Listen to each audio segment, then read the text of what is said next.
Marzo es el mes de la epilepsia, una enfermedad, porque hace un momento preguntaba pues, si era una condición o una enfermedad.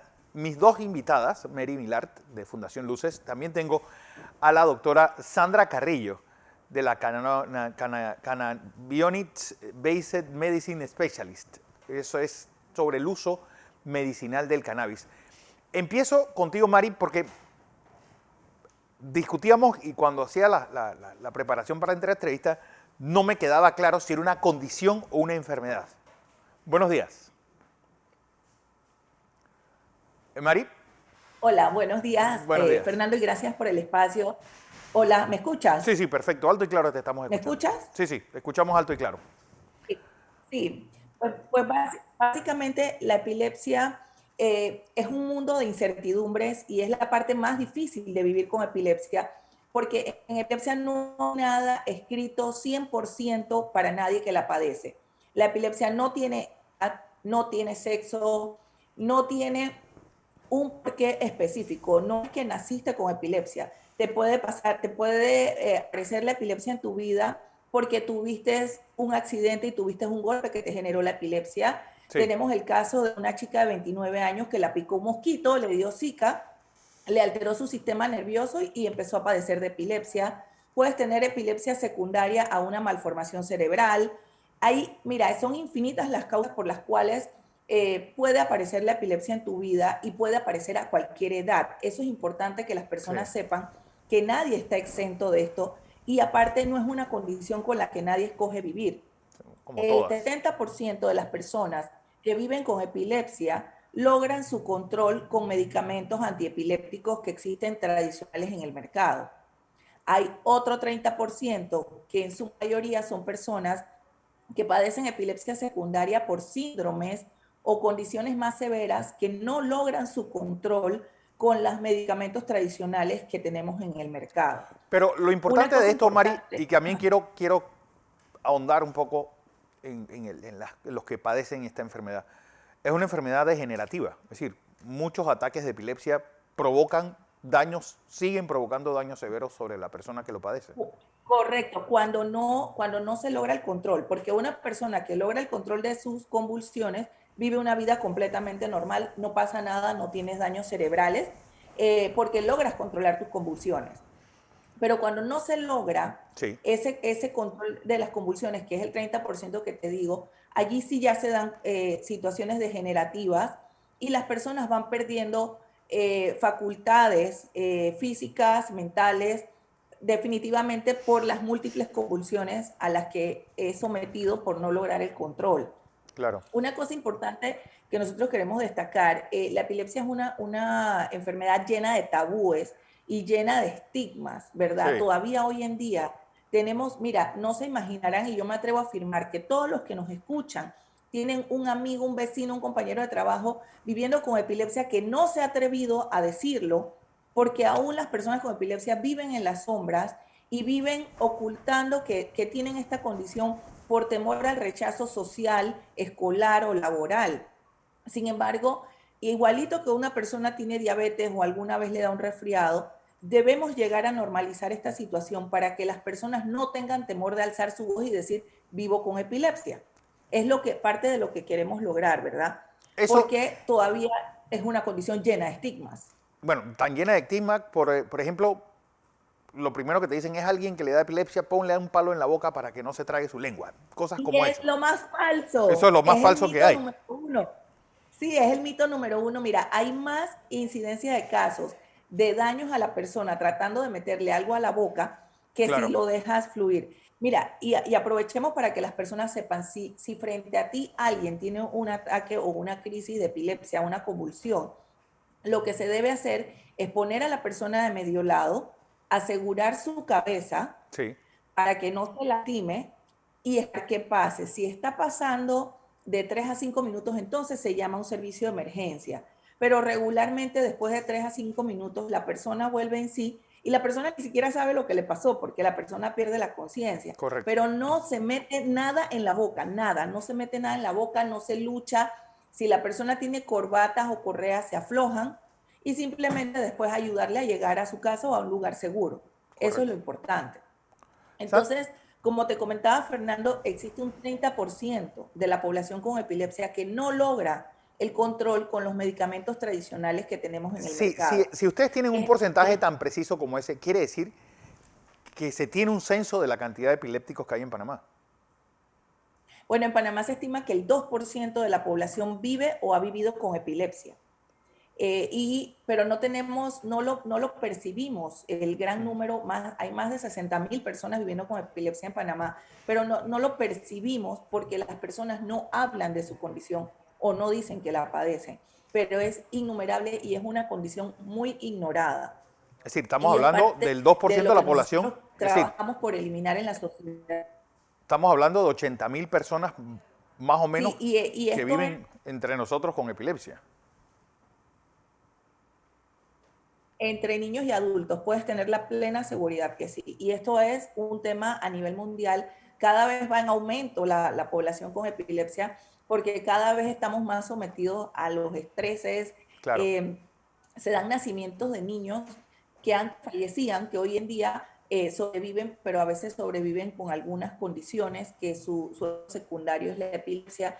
Entonces tenemos un aumento increíble de la población con epilepsia y sigue siendo una condición ignorada. Claro. Como te comentaba con el tema de los medicamentos, que son costosísimos en su mayoría. Es lo que te iba a decir, que son... Es una realidad es una realidad que todos conocemos.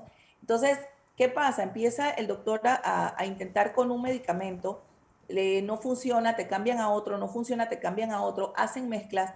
Luego de 5 o 6 pruebas con medicamentos tradicionales, es donde vienen otras alternativas para el control de la epilepsia, como por ejemplo la dieta cetogénica, que ha sido muy efectiva en muchas personas para el control de sus convulsiones, y otras alternativas como la cirugía de epilepsia, pero para la cual no aplica todo el mundo, y aparte de esto, el cannabis medicinal, que ha sido tan exitoso en tantos niños y en tantas personas a nivel mundial, pero que lamentablemente en nuestro país sigue siendo ilegal.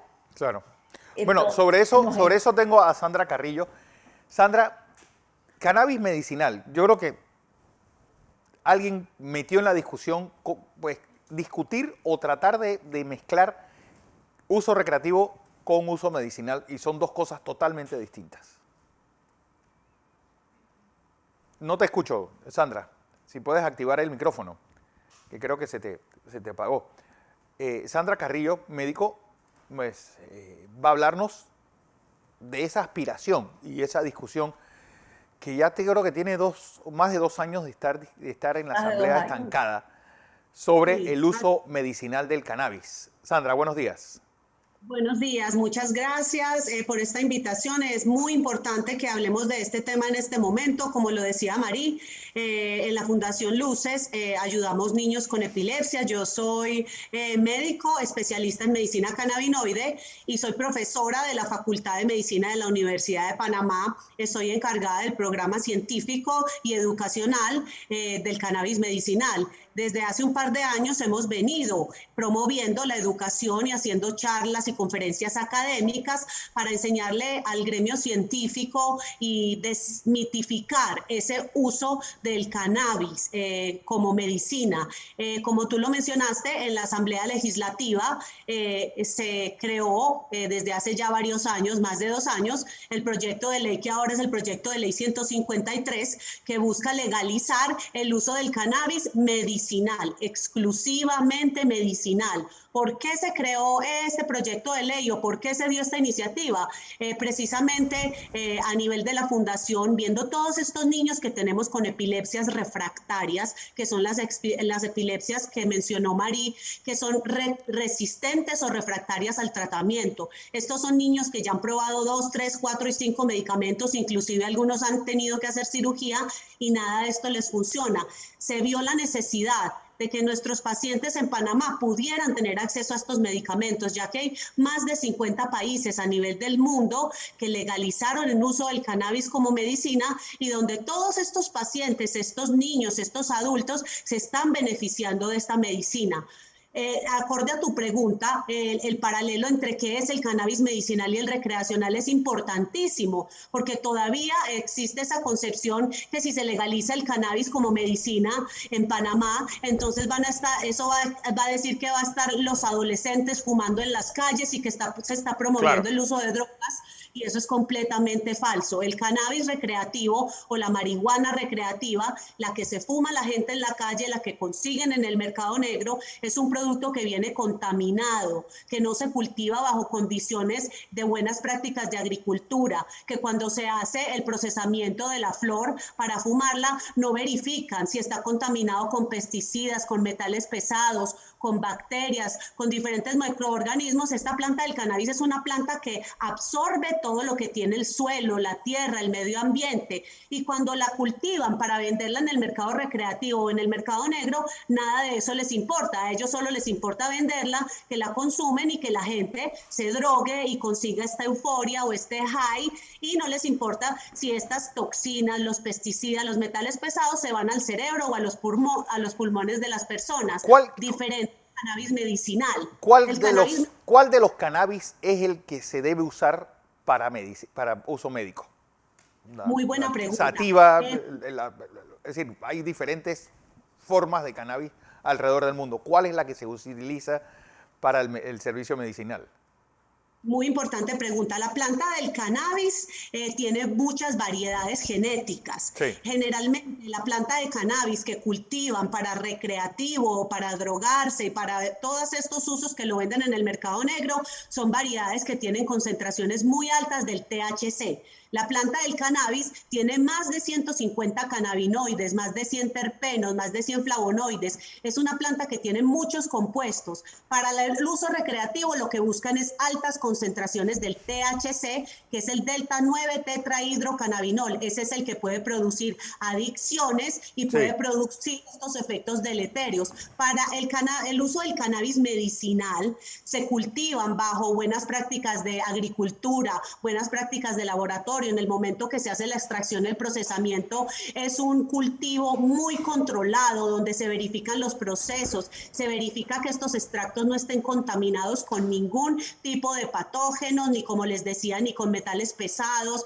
ni pesticidas, porque es algo que es grado medicinal y se hace como una medicina en un laboratorio que tiene que tener buenas prácticas de manufactura, de laboratorio. Las variedades que se utilizan para tratamiento medicinal son variedades que tienen diferentes concentraciones, variedades de CBD, con CBD alto, que es el cannabidiol, que es el que se utiliza específicamente en la epilepsia. De hecho, tenemos un medicamento aprobado por la FDA, que se llama el Epidiolex, que es un medicamento derivado del cannabis, que se llama cannabidiol y es el Epidiolex. Entonces, imagínense, si ya tenemos un medicamento que fue aprobado por la FDA a través de muchos estudios que se hicieron en el Reino Unido, en Estados Unidos, en Canadá, estudios randomizados, doble ciego, que probaron que este cannabidiol es seguro para el tratamiento de las epilepsias refractarias en niños. Tenemos otro medicamento que es aprobado por la EMA, que es la entidad que es el equivalente a la FDA en Europa, que es el Sativex,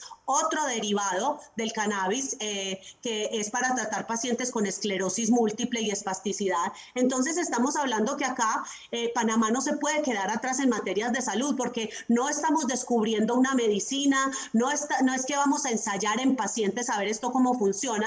Como les decía, en países de Europa, Alemania, República Checa, Eslovenia, en Canadá, en Estados Unidos, hay más de 33 estados que ya legalizaron el uso medicinal. Latinoamérica, Colombia, Perú, Brasil, Ecuador, todos estos países, sus pacientes ya tienen acceso al cannabis medicinal y estamos hablando de que la salud es un derecho que tenemos todos los seres humanos y no es justo que nuestros pacientes en Panamá estén sufriendo y tengan que seguir esperando porque la ley no ha pasado. Hemos visto con la Fundación Luces, con Marí, cómo el doctor Cristiano Adames de la Asamblea Legislativa ha puesto todos sus esfuerzos en crear una ley que sea buena, que sea justa, que se han hecho muchísimas consultas con el Ministerio de Salud, con Farmacias y Drogas, con el Ministerio de Agricultura. Pienso que ya es tiempo de retomar este tema porque la población no puede seguir esperando, el sufrimiento no espera, estas familias de estos niños que ven en el cannabis una alternativa, no pueden seguir esperando, porque cada día que pasa es un día de sufrimiento, es un día de dolor, y esto tiene que cambiar. Panamá no puede quedarse atrás en políticas de salud. Vamos a ver cómo funciona esto, y yo creo que hay buena intención por parte de la Asamblea de aprobar pues, el uso medicinal del cannabis. Gracias, Mari, doctora Sandra, gracias a ambas por poner pues, en el tapete la discusión de esta terrible enfermedad que padecen pues, una cantidad importante de panameños.